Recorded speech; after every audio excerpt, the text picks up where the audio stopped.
history of real music. Absolute Radio Stories presents Pet Shop Boys, a celebration with Matt Lucas. Mercurial, trailblazing, cutting edge, record-breaking, ever-evolving, forever enduring. These are all words, adjectives, cliches even, that one could use to describe Neil Tennant and Chris Lowe. A duo who met in 1981 and over 4 decades later continue to sell out arenas, headline festivals, garner critical acclaim and win over new fans as the Pet Shop Boys.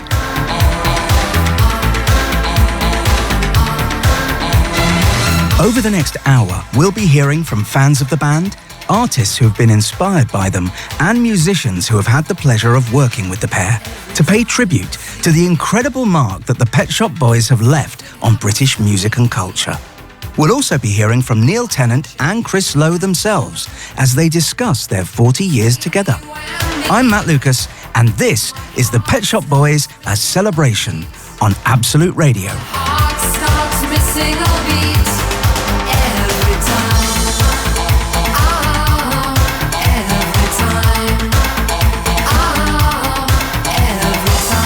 Part 1. The year 3000 may still come to pass, but the music shall last. I can hear it on a timeless wavelength, never dissipating, but giving us strength. It's All Right, 1988.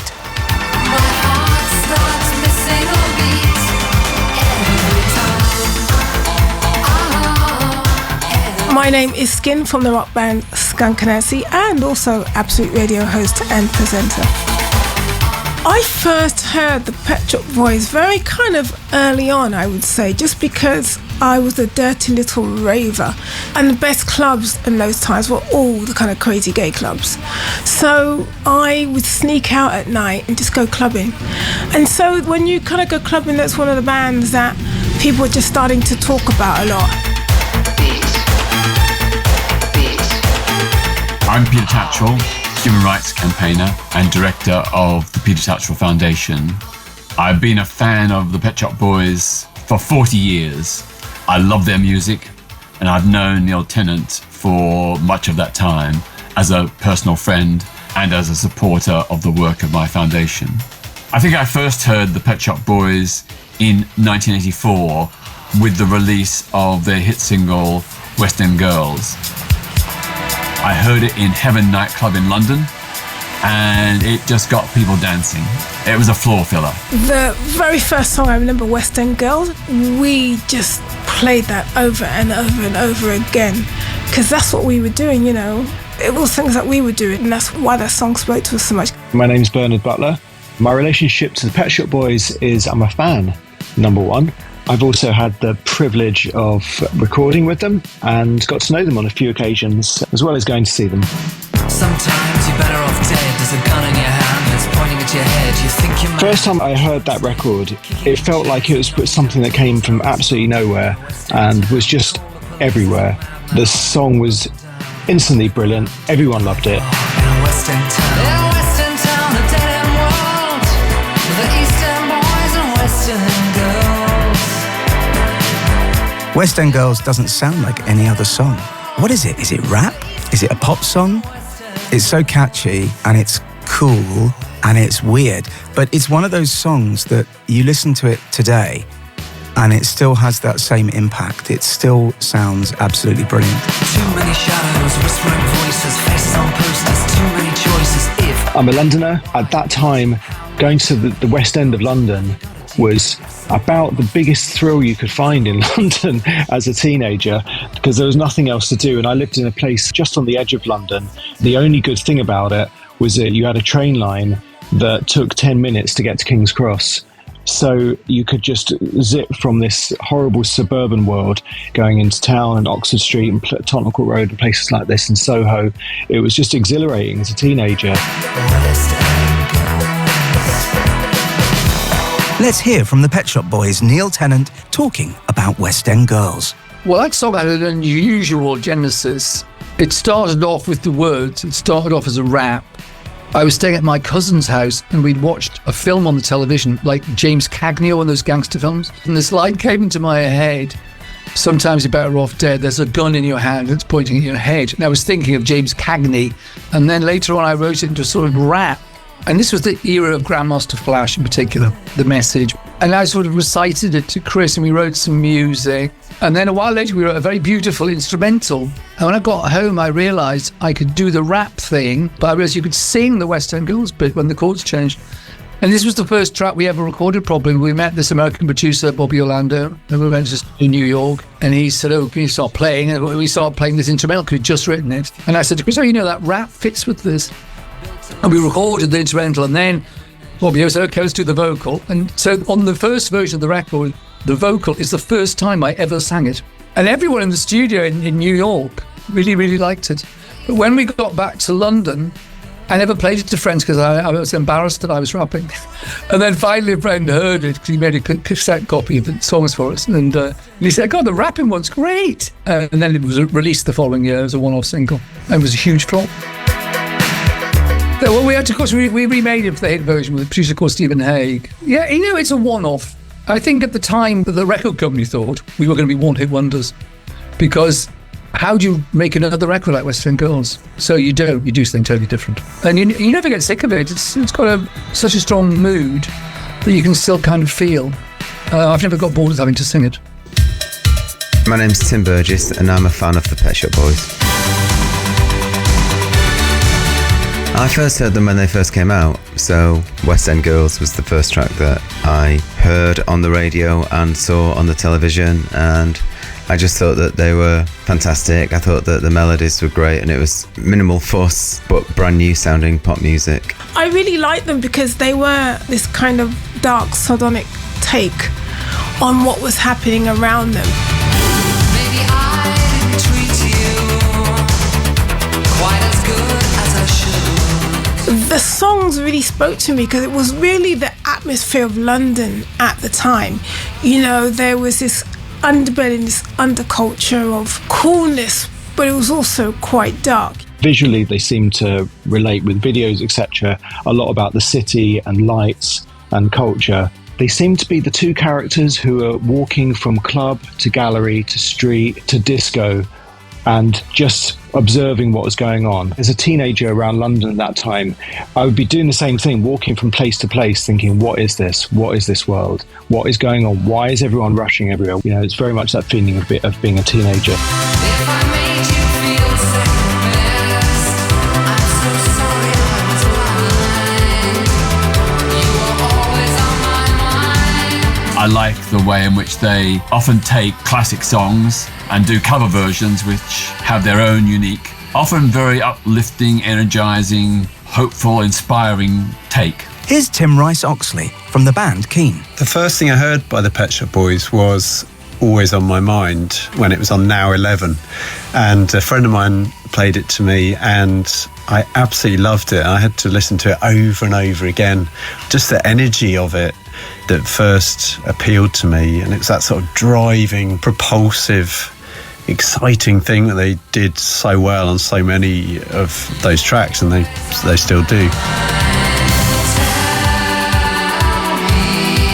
But then as I listened more to their stuff, I realised there was that very emotional quality to their music as well, and these bold, kind of almost classical melodies, very 60s influenced melodies, I think, looking back now, and these very sort of mournful lyrics, very English settings seemed very familiar and very relatable and very powerful.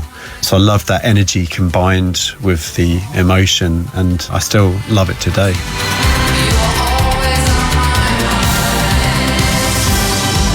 I actually remember reading in Smash Hits, I was probably only 10 or 11, that the editor, I think, was leaving Smash Hits because he was focusing full-time on his band, Pet Shop Boys. So I was sort of familiar with Neil Tennant as a writer, even as a kid of 9, 10, 11, because I had a real passion for pop music. So I was already sort of engaged in thinking, well, what's his band going to be like? All of a sudden there was lots of things mentioned in magazines that I read about Neil being a former journalist and all that kind of stuff, which I found kind of interesting too. They were just suddenly just blowing up everywhere. This new band, one of them was a journalist, which seemed to be a big deal at the time. And also they were doing things slightly differently.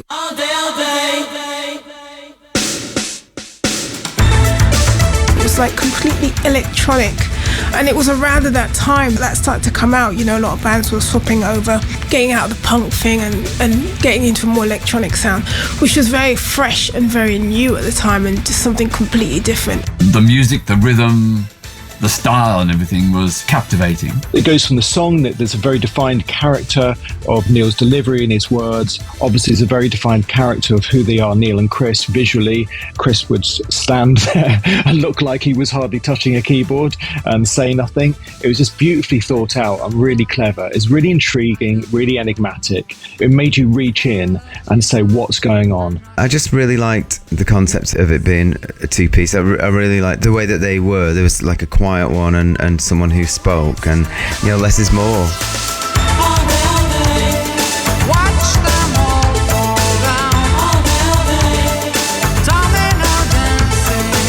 Here's Martin Fry from ABC. ABC formed a little earlier than the Pet Shop Boys, but I do remember running into Neil and Chris on the set of Top of the Pops, and It's a Sin was number one, yeah. And I think it would be around about the mid-80s. We had a record called When Smokey Sings on the charts. But I was fully aware of them from day one, from Clubland. Mark White would go to heaven and hear their music. I'd hear their stuff out in the clubs, in the Hacienda. I really loved the way the Pet Shop Boys, it's an obvious thing to say, but Neil and Chris, they've managed to kind of marry those two worlds, club music and beautiful melodies.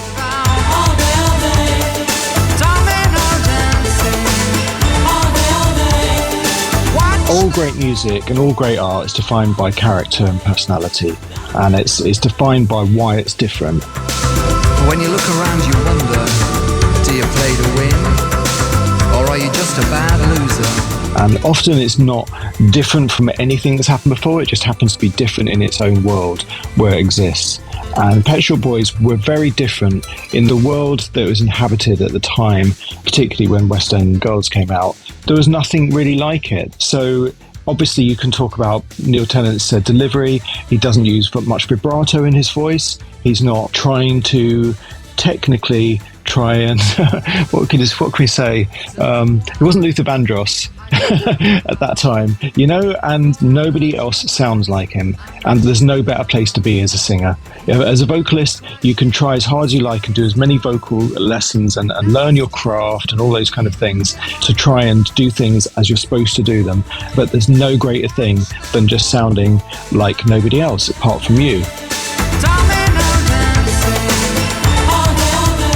Well, I first sang in public. I was in a folk group in Newcastle. Well, the songs were a little bit rocky, actually, but I did need to sing in an American accent.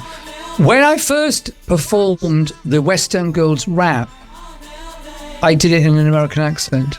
Sometimes you're better off dead, there's a gun in your hand. But when we recorded it in New York, I deliberately thought, no, I'm going to do this in an English accent because we are Brits here in New York, and I think I should do it like that. And after that, I never did anything in an American accent. Frank Sinatra always used to say that you should sing like you speak, you should phrase things conversationally. And I took that on board. And so therefore, again, I do it in my own voice, in my natural accent. I don't put a voice on. Some singers put voices on to sing because it helps them, but I've always done my voice. He's instantly recognisable. And of course, that's just the tone and delivery. And the lyrical content just feels like he's able to identify without preaching about ordinary life. Just throwing out images and ideas. And I love lyrics that don't try and tell me what to think about the lyric. They tell me to do what you want with them, you know, ask you to make up your own mind and make up your own narrative about them.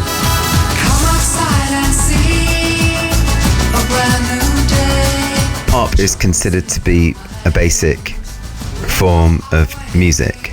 Now, Pet Shop Boys obviously had that element, but also very intriguing and intellectual lyrics. I guess hooks that took you somewhere else as well, but the basic format is pop, which is basically a basic format, and so is punk. And I always liked that to build on as a form of music. It like gets you straight away And then you start to figure out that it's not as easy as it first appears. Come on, esa vida, hey, that's the way life is, that's the way life is. You know, and I think that's one of the most amazing things about pop music is that it's basic, it has that format, but it's not as easy as you think to achieve.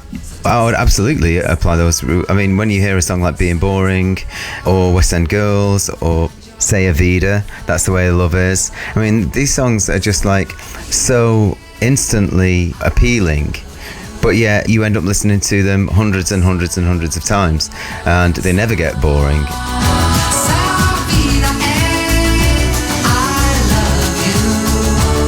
They were a pop group.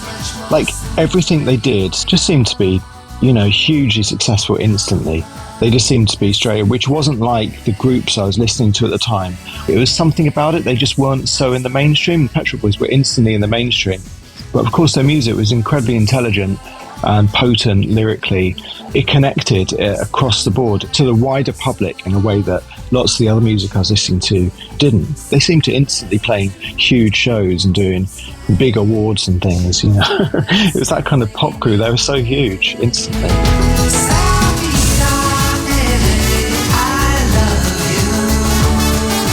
You're listening to the Pet Shop Boys, A Celebration, with me, Matt Lucas, on Absolute Radio. It's time for a quick break, but we'll continue with this tribute to the Pet Shop Boys very soon.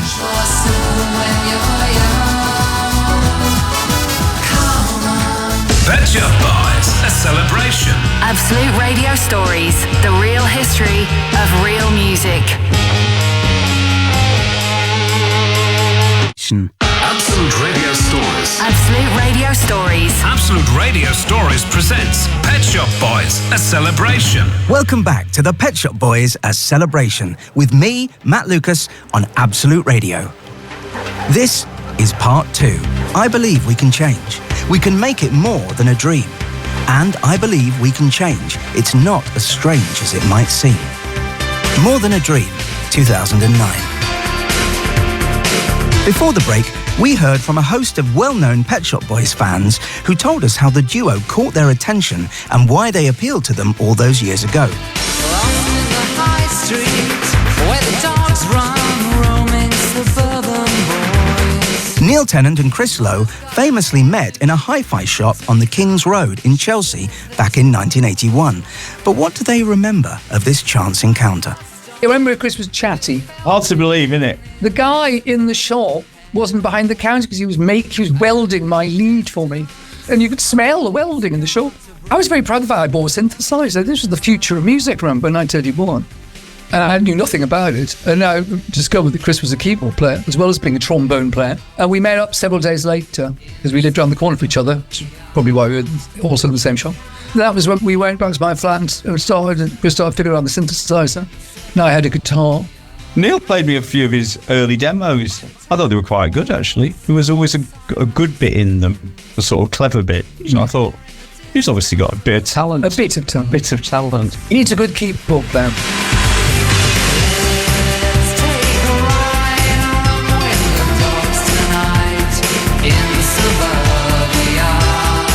And thankfully for us, this all led to the Pet Shop Boys and 40 years of success. They've since had 22 top 10 hits in the UK alone. Here's human rights campaigner and Pet Shop Boys fan, Peter Tatchell. From 1984, the Pet Shop Boys had a succession of hit after hit after hit. West End Girls, Go West, Always on My Mind, Let's Make Lots of Money, What Have I Done to Deserve This, It's a Sin. It's just a catalogue of great, great music. And that music stands the test of time. I remember being on the school coach, and if we were lucky, we had a driver who played pop music on the radio. If we were unlucky, we had a driver who played politicians talking on Radio 4. But we were lucky, and Suburbia came on the radio. I would have been about 12 years old. I loved the melody of it, but also I grew up in Suburbia, and I marvelled at the way they could take something that felt a bit dull and make it sound exciting.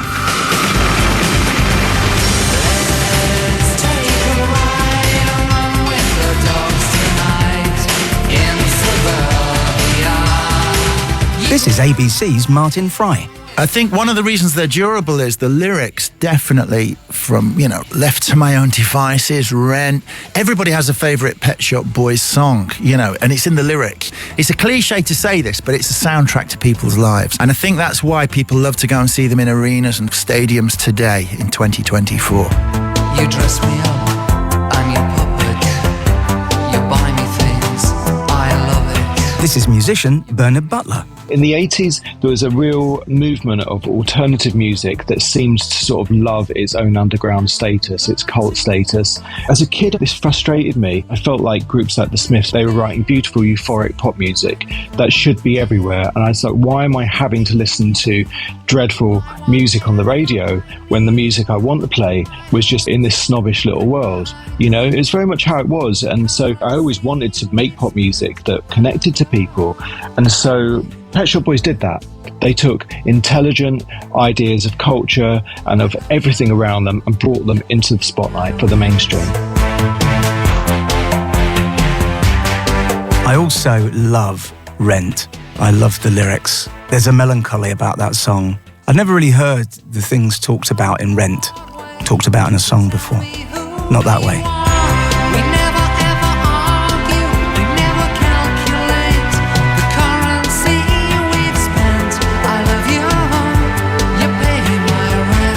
Left to My Own Devices is my favourite Pet Shop Boys song, yeah. Round about that time they were working, I think, with Trevor Horn and with Ann Dudley, who I work with. And, Left to My Own Devices is one of those kind of open-ended songs. I still don't really know exactly what it's about all these years on.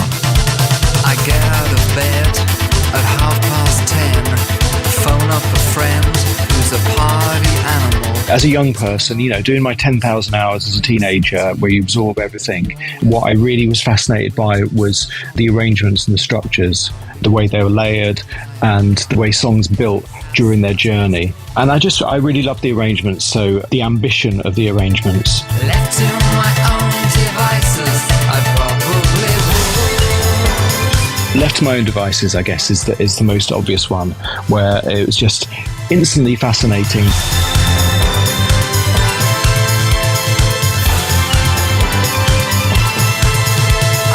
This big orchestra that starts the song. I just was so intrigued by it that they could put that against a disco beat. So Che Guevara and Debussy to a disco beat, as they say, but it felt literally like that. Che Guevara and Debussy to a disco beat. So exhilarating. I found it funny. I found his words funny. But most of all, it's pop music. That's what I love about it. The reason why they seem to have a passion for connecting to people, to the mainstream, to the world, for nothing to be hidden under. Here's Tim Rice-Oxley from the band Keane. It's so hard to pick one song that I love above all the others. I mean, it always on my mind was a huge moment in my life. I still feel the excitement of now because it changed my life. It got me into music and then songwriting, and then, it changed the shape of my life. But I think as a fan and a songwriter myself, the one I would choose would be Being Boring. I came across a cache of photos and invitations to teenage parties. It just is on another level. It's almost not a pop song, it's a work of art on a operatic scale. When it first came out, I would have been 15, I think, and I loved it, but I didn't really understand it at the time. And I think as time has gone by, the depth of it kind of hits harder with every year. 'Cause we were never being boring.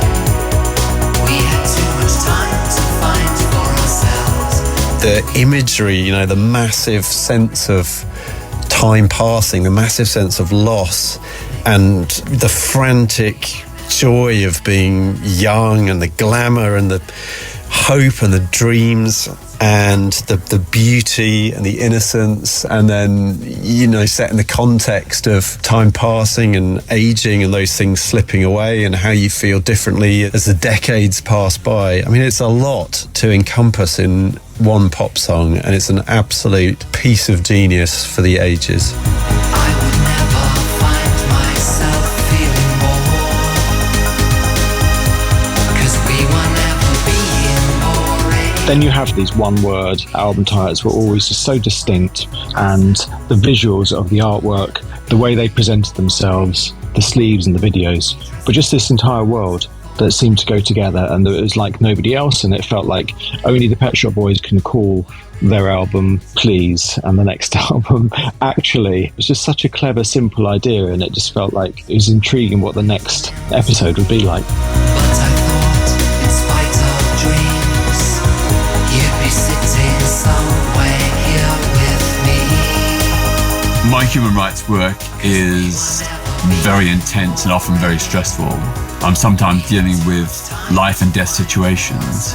So for me to be able to switch off and listen to some, energizing, uplifting, hopeful music, or like the Pet Shop Boys produce, that's been a great release.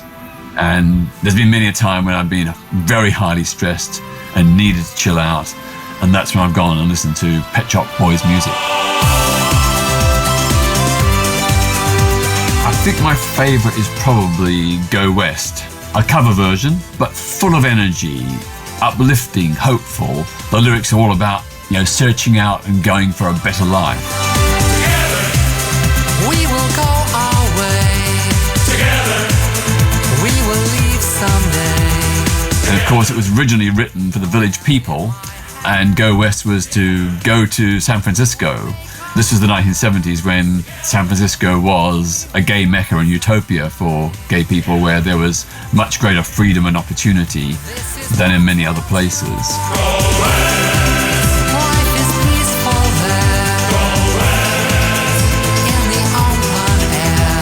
So that song, for me, captures the idea that we can all find something better. We can go to a better place. In many ways, the song is an allegory, I suppose, for LGBT plus people coming out and finding solace in a new place. Perhaps escaping a homophobic hometown to win freedom in a more liberal, progressive city where there's greater freedom and opportunity. We will learn and teach. Together. Change our pace of life. Together. We will work and strive. A lot of LGBT plus people can relate to the Pet Shop Boys because their music and their lyrics often speak about the queer experience, about problems and complexities of relationships.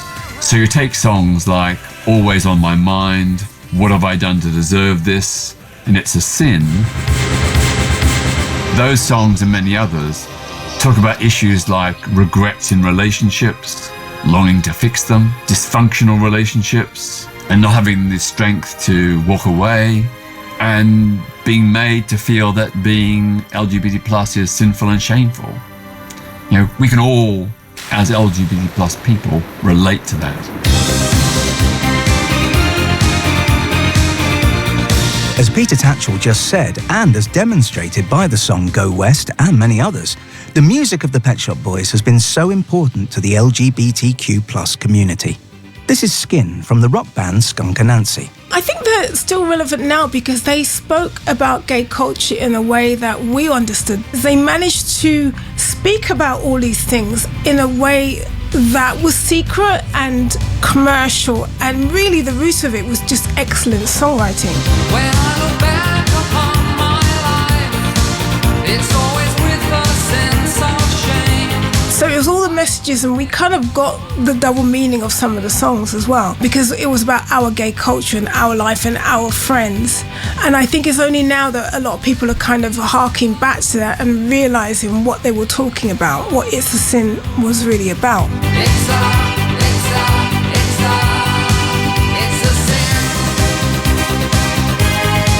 But now when you look back on it, there was so much intelligence, and they found a way to talk about those issues that could relate to us, that could also relate to someone who's completely unconnected to the life that they were living, the life that we were all living. A lot of the Pet Shop Boys music is gender neutral.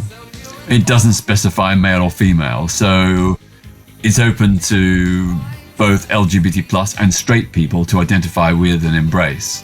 it was very hard to be gay back in those days. You know, you couldn't talk about gay issues, you know, you couldn't talk about gay subjects, and there they were just out there doing it bare-faced, but actually at the same time doing it in a very intellectual and intelligent way. Everything I've ever done, everything I ever do, every place I've ever been, everyone I'm going to, it's a sin. Father, forgive me. I tried not to do it. The first time I saw them must have been 89, something like that. And it was at the Birmingham NEC. And what I remember really, really clearly about it is there was this big, long intro to It's a Sin. And I remember Neil arriving on stage, being carried, dressed as the Pope, being carried by altar boys, and he's on a throne, sitting on this chair in the air. I've still got the image of it in my head, and him being carried on and singing It's a Sin like that. I'll never forget that. I just thought, just absolutely blew my mind.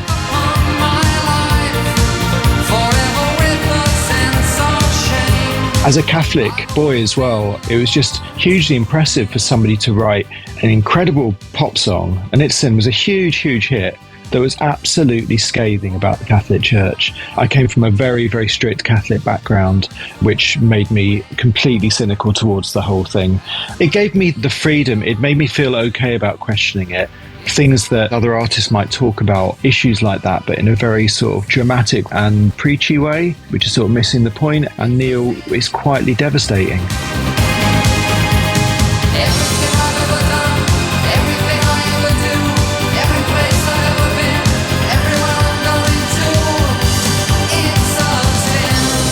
It's this quietly devastating, just laying everything out, not trying to be too soulful with his delivery, but absolutely emotional and from the heart. It's so beautiful and intimate the way he expresses things.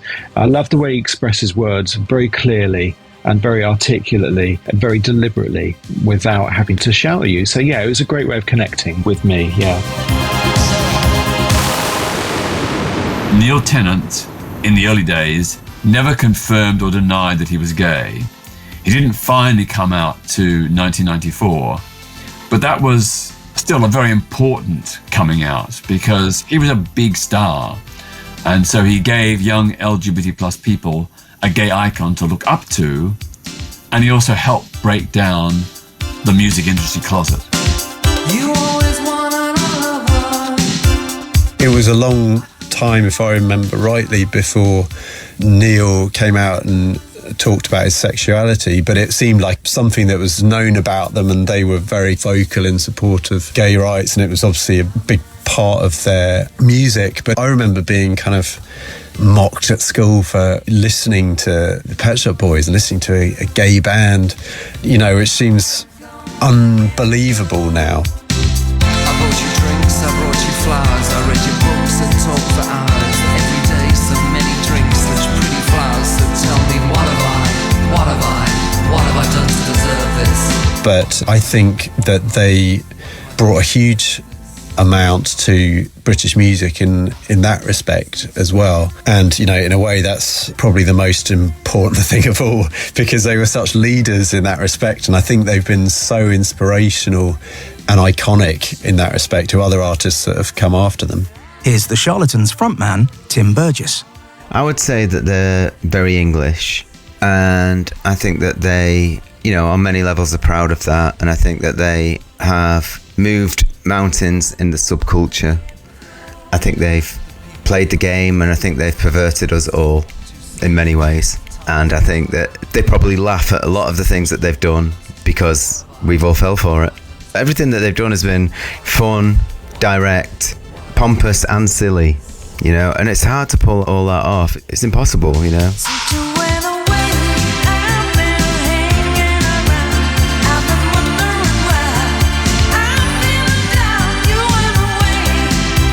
Now you look back onto it and you realise the atmosphere that they were writing these songs in, and how difficult it was, and how much negativity they were getting, and how much all the stuff they had to go through. But the songs were so good that it rose above all of that ignorance, you know, and people are still realising now that those songs are really important in terms of their anthems to our lives and anthems to gay culture at the time, and that has stayed significant from then till now. Neil's coming out encouraged and empowered others in the music industry to follow suit, because his career did not nosedive and showed that being open about your sexuality wasn't a career-ending move.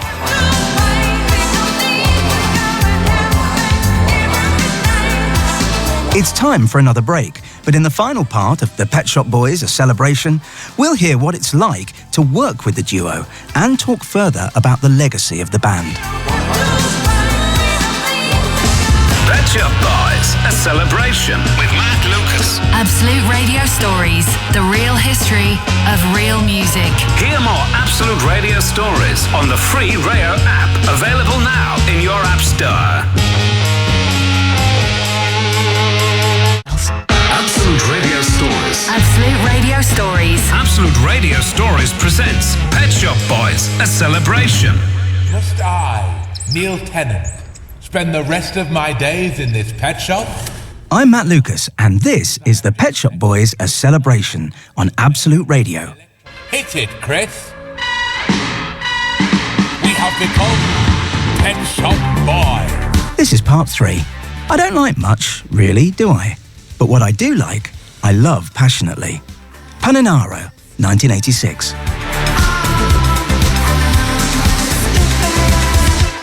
I first met Neil and Chris in quite a strange episode. I'd gone with David Walliams to a taping of Top of the Pops, where they were singing, or rather miming, to their song Liberation.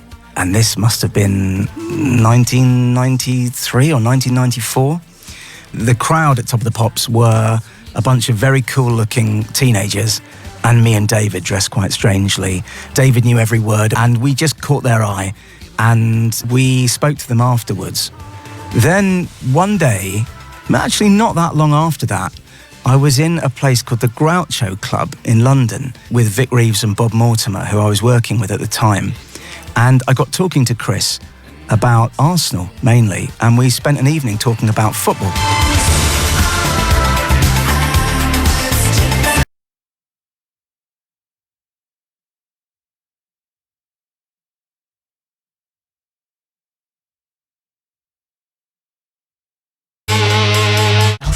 Absolute Radio Stories. Absolute Radio Stories. Absolute Radio Stories presents Pet Shop Boys, A Celebration. Must I, Neil Tennant, spend the rest of my days in this pet shop? I'm Matt Lucas, and this is the Pet Shop Boys, A Celebration on Absolute Radio. Hit it, Chris. We have become Pet Shop Boys. This is part 3. I don't like much, really, do I? But what I do like, I love passionately. Paninaro, 1986.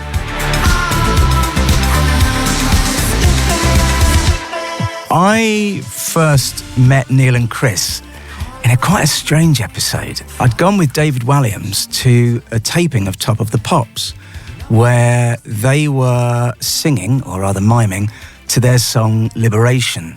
And this must have been 1993 or 1994. The crowd at Top of the Pops were a bunch of very cool-looking teenagers, and me and David dressed quite strangely. David knew every word, and we just caught their eye, and we spoke to them afterwards. Then one day, actually not that long after that, I was in a place called the Groucho Club in London with Vic Reeves and Bob Mortimer, who I was working with at the time. And I got talking to Chris about Arsenal, mainly, and we spent an evening talking about football.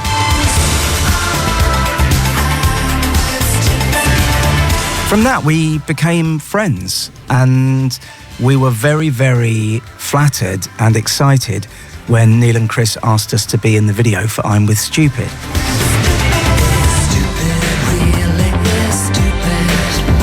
We just had a real laugh. They have a poker face on stage, but off stage, they're quite relaxed. So it makes me laugh when I see them on stage looking so serious.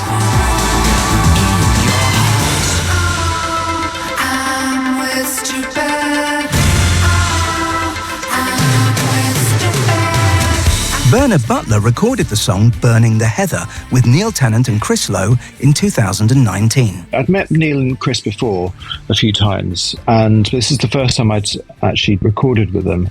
And I just felt like, as a fan, that I thought, oh, this is cool. I'm getting to listen to the new Pet Shop Boys record before anyone else. You know, because they'd send me a couple of songs and in advance. And I was like, this didn't happen when I was 15. You've got me all wrong. You know, you'd have to wait like everybody else. So I was really intrigued and really excited by it. And in advance of that situation, you feel an awful lot of positivity towards what they're doing because you're already a fan and you feel like, well, it's going to be good. It's the Pet Shop Boys. And then from my involvement with it, you have to just be aware that these are very intelligent, articulate musicians. They haven't got this far by not doing everything with absolute meticulous level of thought and guidance. It's a real thrill, but you can't be sort of overawed or anything. You know, at the same time, you just want to go and not mess it up. It's like, this could be a record that I was listening to when I was a kid.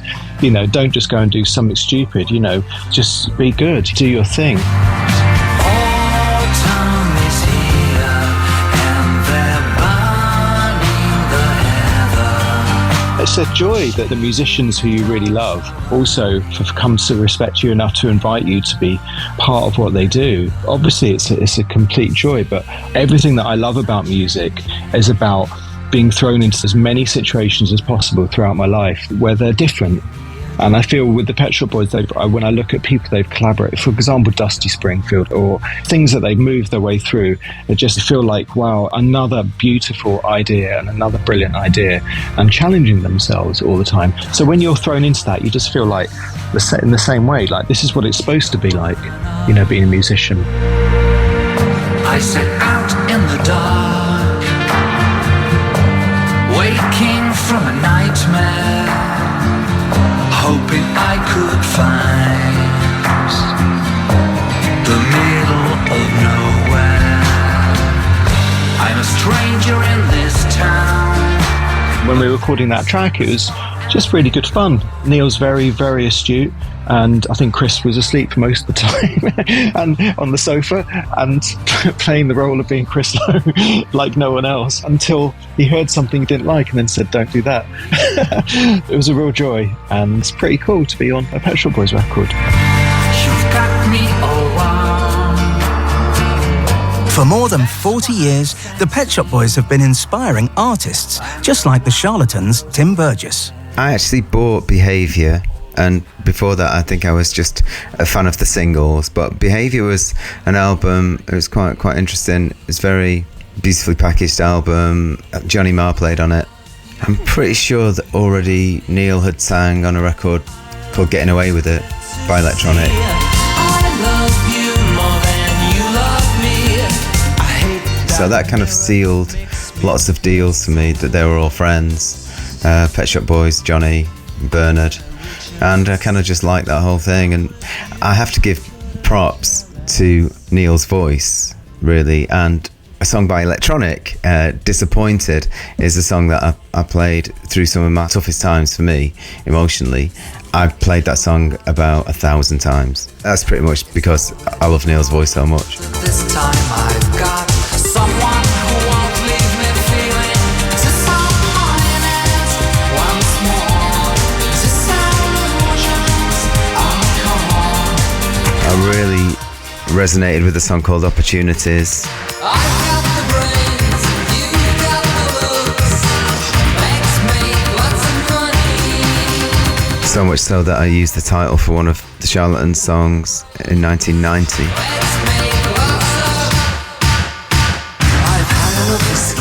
It's hard to talk about another artist. I hope he doesn't hate this, but it's kind of a deadpan kind of delivery, matter of fact, kind of like said in an authoritative way from a place of absolute knowing.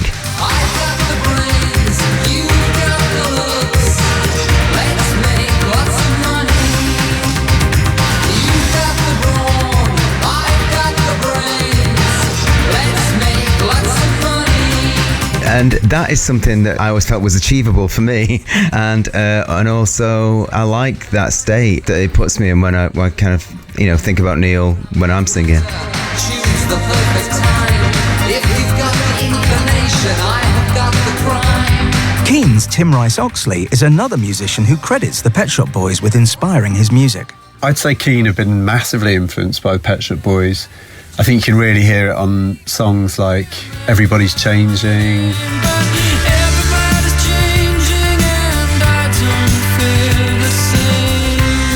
And Sovereign Light Cafe. Let's go down to the rides on East Parade by the lights of the Palace Arcade and watch. You know, there's kind of driving bass lines, almost slightly sort of disco-y, I suppose. That energy, I think, is something that I feel I'm always kind of seeking after, which probably dates back to kind of first hearing Always on My Mind and Heart and tracks like that. But then also I think, you know, those amazing atmospheric songs like It Couldn't Happen Here.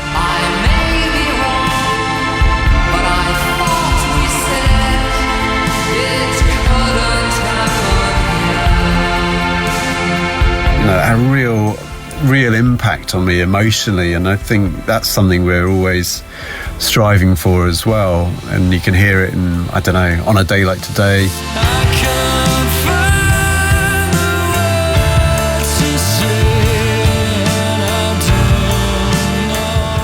Untitled One.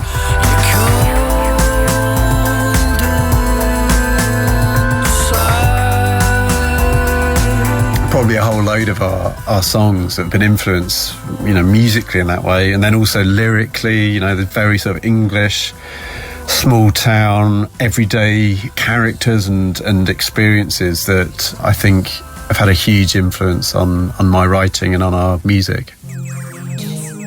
In recent years, the music of the Pet Shop Boys has reached new generations and resonated amongst modern audiences. They have soundtracked critically acclaimed entertainment, like the 2023 film All of Us Strangers, starring Andrew Scott, as well as inspiring the title of Russell T Davies' 2021 TV series, It's a Sin. So why are they still appealing? Here's human rights campaigner and friend of the band, Peter Tatchell. I think the Pet Shop Boys style of music has a universal and classic appeal. It's never going to go out of fashion.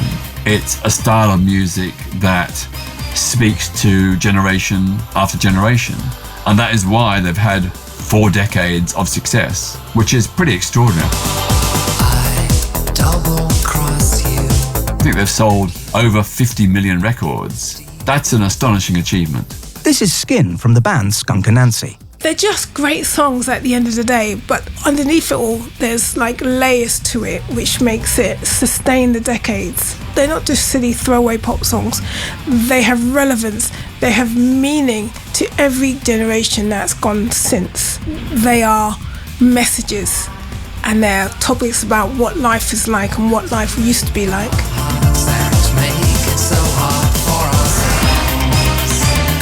I think because they set themselves up as modern from the start, they were interested in being modern. It's a difference between trying to describe the future and trying to live in the present.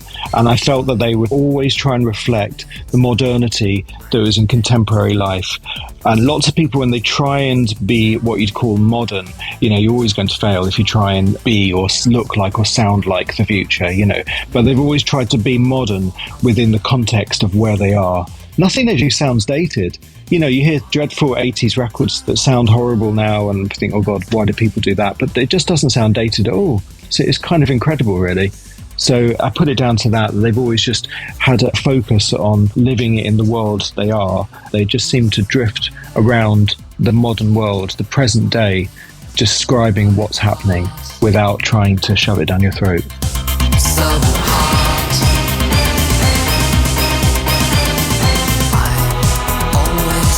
What is the legacy of the Pet Shop Boys? They just make really, really great pop music. They write catchy songs, they have witty lyrics, they don't sound like anyone else. I don't know a vocalist who sounds anything like Neil.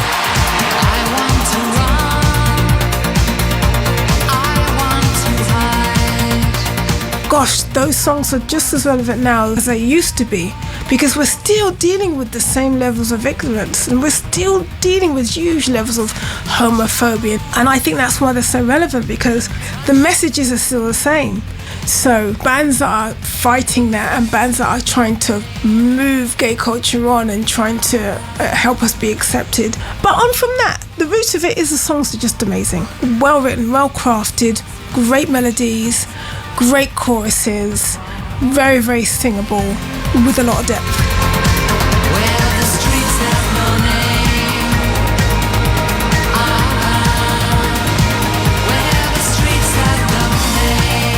They've been going for more than 4 decades, which is an extraordinary musical achievement, an incredible period of longevity. I think they are in the record books as being the most successful pop duo in British music history, which is quite an achievement, and I think much deserved. Their music and lyrics are timeless. They're singing about issues that are relevant generation after generation. And the music that goes with it is so great.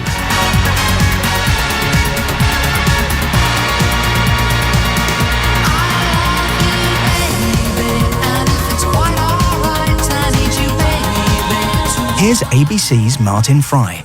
The Pet Shop Boys are always about immaculate conception, brilliant tracks, great lyrics, obviously.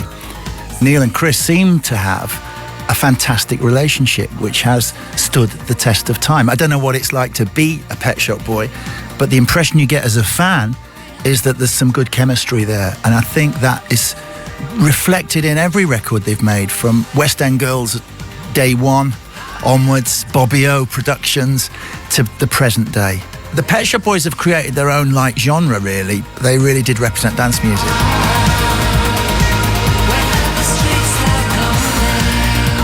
They've been a huge influence on British music over the last 40 years. I mean, for me, a huge thing that they brought was this combination of intelligence and commercial impact.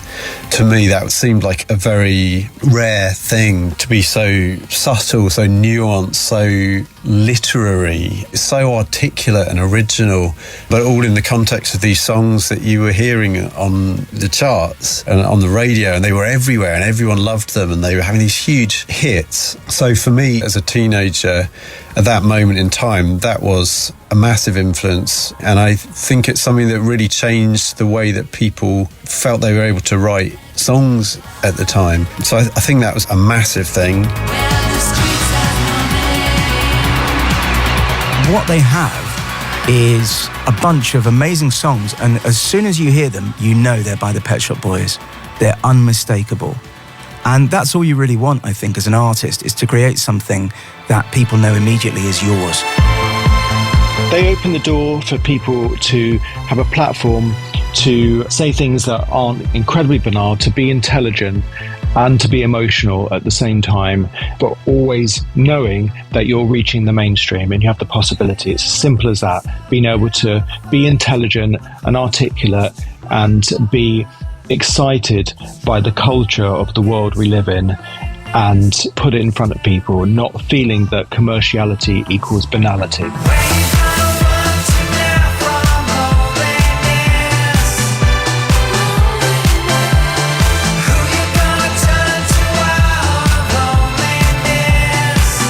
The songs, the subject matter, the fact that they can appeal to everybody. I mean, that's so rare. I mean, they appeal to a core audience, they appeal to a broad audience. It's mass appeal, basically. The Pet Shop Boys are musical icons. They have a legacy stretching back over 4 decades. They have in many instances broken boundaries, set the tone, and paved the way for others to follow.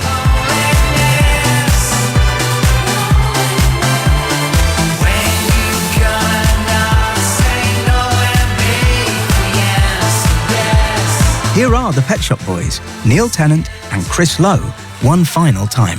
It's funny, isn't it, fate, really? How chance encounters can send your life spiralling off in a completely different direction. It's weird, isn't it? I dread to think, because I wouldn't want the responsibility of being an architect. You'd have probably been a successful magazine editor. I did be. This was before I was a journalist. I mean, Neil's very employable, highly employable. You wouldn't want me in your company. I could sleep half the time. Nobody can live without love.